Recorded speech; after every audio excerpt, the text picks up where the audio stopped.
Hey, all right, fine peeps. Jamie here. Let's crown a fret together. We're going to crown this fret and then we're going to polish it. This is something that the second time I've been through this. I leveled these once and then my tool was wrong. So now we're going to do it again. Maybe you can see there. All right, hopefully.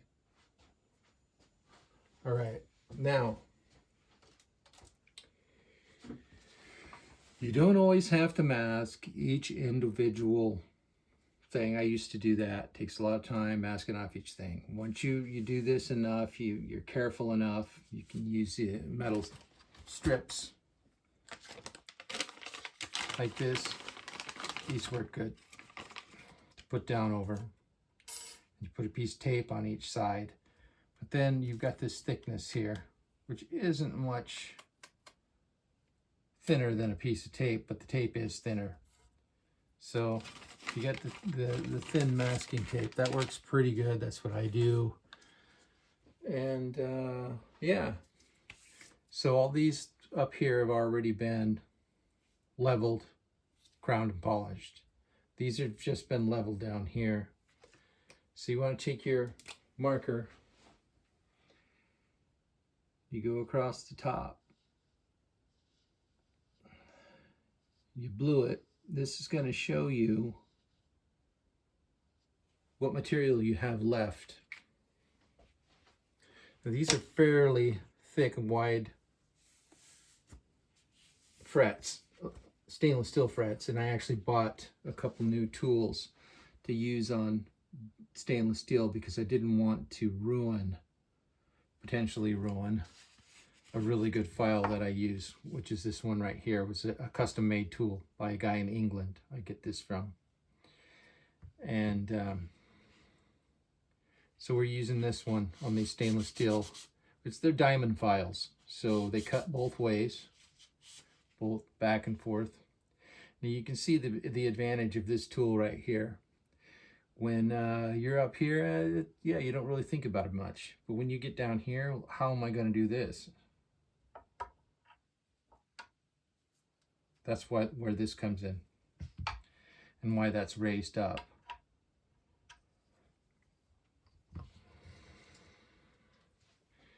All right, so we've decided on we've got several different levels here. We've got a flat. I like this file because it's got a flat end here, what you can use for doing your ends. And then it's got several different grooves here, which give you your adjustment for what size you're going to use. And I just put a little bit of tape right here so I always know that that's the top and this is the bottom. Now there's not much leveling that has to be done on these frets because these frets are brand new. They've already been leveled twice, but I messed up going over my work after I was done with this fret rocker. And this fret rocker was bad. It's got a bad spot here. That means it's not straight. And so I was like, how is this wrong? Going through and it's a little off, and then I'm making adjustments. And then pretty soon I'm like, wait a minute. I actually checked my tool, found out my tool was wrong, but I already made all the adjustments through here. So I basically just messed up the guitar. So I decided that the only thing that is left to do is to re-level it again and start over. So that's where we're at now. So this might be one of the last frets that I can actually use this tool on because it's so far into this horn here. And you don't need to take much off. And you might not even be able to see. I'll bring the camera in to show you after I'm done. So we're going to take this and we're just going to go over the top of it lightly. And you're going to start to be able to see where it takes off the blue mark and leaves a really thin blue mark on top. And that really thin blue mark is what we're looking for.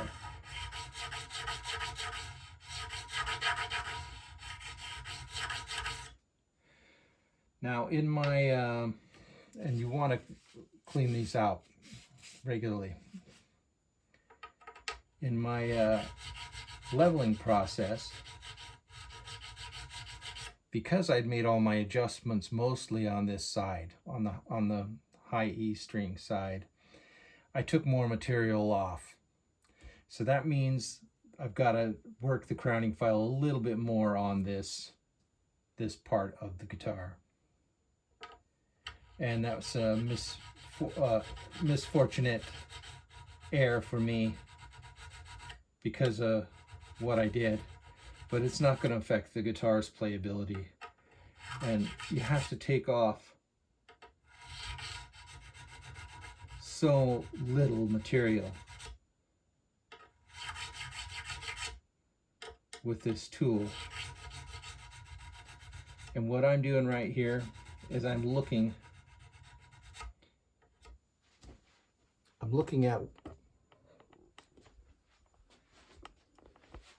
the fret and the little blue mark on top. See that? That little blue mark that's still going across the top. That's where the string's gonna lay. Now when I got that where I need it to be, which is like a tiny little thin wire, then I can go ahead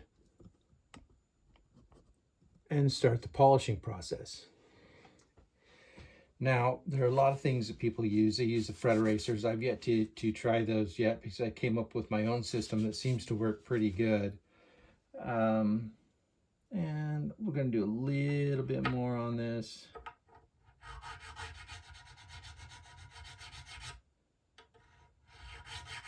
The nice thing about this, you don't want to put a lot of pressure. I'm not putting a ton of pressure on this. And what's nice is this diamond file cuts both ways. I think that's good. You're not sitting there and just going to town. You're not giving it even strokes. You can give it even strokes, but it's not what you're looking at. Is you're trying to make this top blue mark all the same width all the ways through. It should be, you know, no thinner than like a millimeter or something like that. Yeah. So next we've got our little blocks here. These blocks here, they have double stick foam tape on it with different grits of paper. And what this foam tape does is it squishes in. So when that squishes in, it goes around part of the fret also. And that kind of, instead of just taking off the top part, if it was against something solid, this actually conforms around the fret.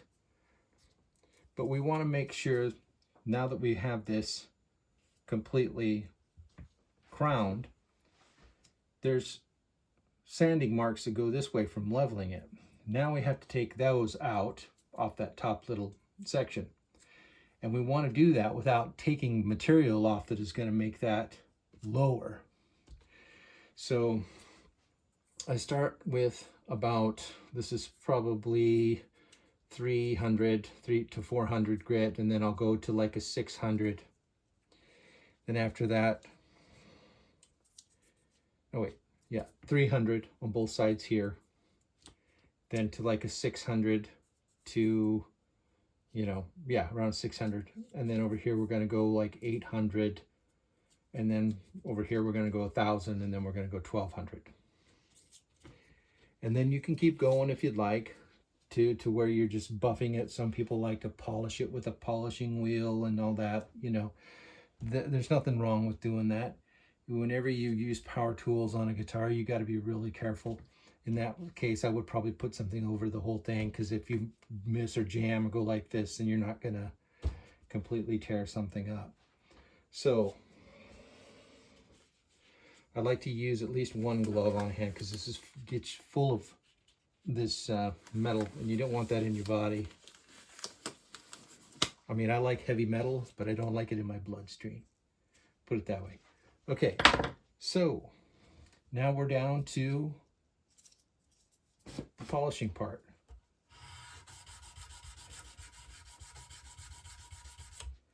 Now I did a little polishing. The side pieces, I can see where those got polished up really good already just from that. Because these are stainless steel, it's tougher to get the material off. So now I'm going to concentrate more on top of the crown where I've got tiny scratches still going this way. And I can see the reflection of that from this light reflecting off.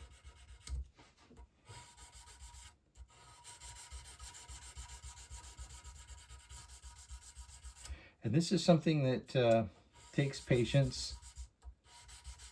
You know, you're not blind sanding, you're not just doing this and then doing the next step. You actually see what is the material that you're taking off.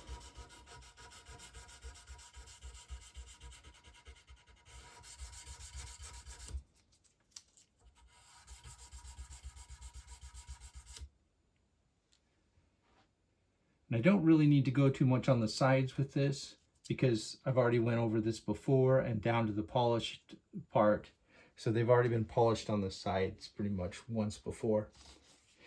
Having a cloth or a rag handy will unload this because this will get loaded with your material and then it won't cut as well. So I'm going to flip it over, and what I got on the other side is I've got a used piece of the same grit that's more worn out, and what that's going to do is basically the same thing, but not as big as scratches in it. Okay, that's good for that stage. We're going to move on to the next one. I've got a newer piece here, and I can already see that this type, depending on your paper, what it is, it can be really cheap and wear out fast. Shouldn't have done that. Get shit in there. I should be using a regular cloth for this. White's better than black.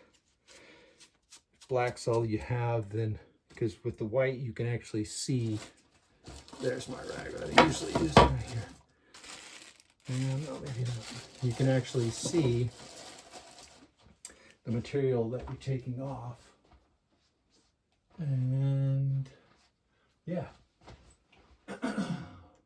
But for now, I don't have, I'm sure I've got a rag around here somewhere. That's, we'll just use another piece of cloth for now. So, once you've, get that out of the way. So now we're going to move on to the next. This is somewhere around 600 or 800. Now, as I get further down, you're going to see it's going to be harder for this to fit in between each fret. So you got to change your technique a bit.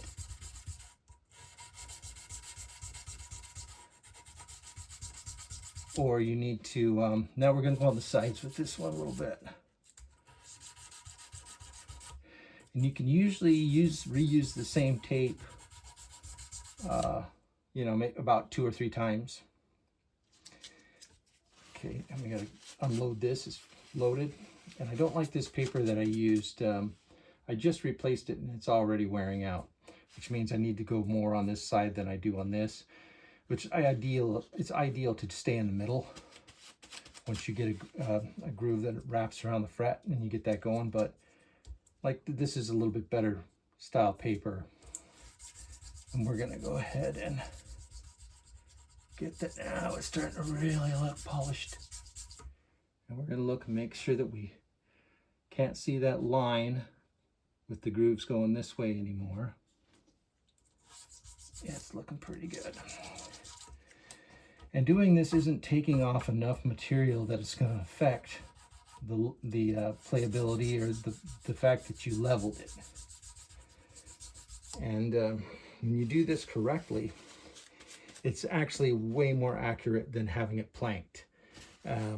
Or plecked, I mean, with the plecking machine thing. So if you know somebody who really knows how to do this correct, they're going to get your guitar in better shape than the pleck machine can.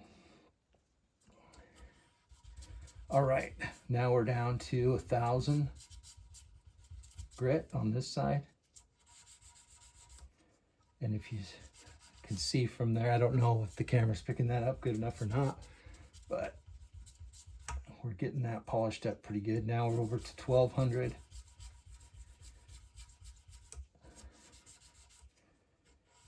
All right. So I'm going to say that one's done. Now we need more tape for our next.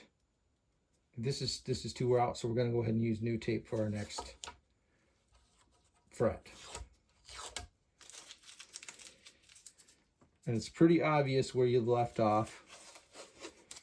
Sometimes it's not so obvious, so you want to be able to mark this, set something on that, make sure you don't end up doing the same fret twice, or because that's no fun. You'll eventually figure out that you did, but all right. Now, what some people would do, and what I've done in the past, like I said before, is I would tape off the whole guitar and everything. But sometimes it's you use less material if you do it this way, and it doesn't take as long to tape that all off. Anyway, all right, that's how you do it. Peace. And that's the way I do it. You can do it however you like, but anyways, I just thought I would show you this fret crowning and polishing tutorial. All right, take care.